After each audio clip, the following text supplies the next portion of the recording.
Adam iş görəndə Allahın yolunda gözləntisi olmaz. Gözləntin varsa, deməli Allah yoxdur. Bu ayələr də mənim sözüm deyil.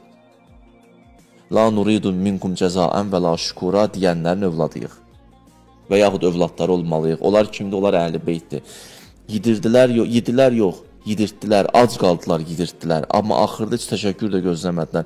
Bilirsiniz, bu adı Allah nəyə çəkdi önə?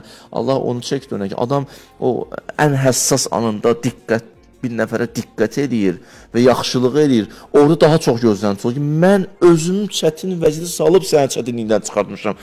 Sən mənə indi diqqət eləmirsən? Əhl-i Beyt heç istəmirik də sizin diqqətinizi. La nuridu minkum cəzaən və la şükura. Diqqət bu həddə, təşəkkür də istəmirik. Allah. Və Əhl-i Beytin ruhunun əzəmətidir. Bu söhbətlərin elmə nə qədər yeri var, nə qədər boşluq var.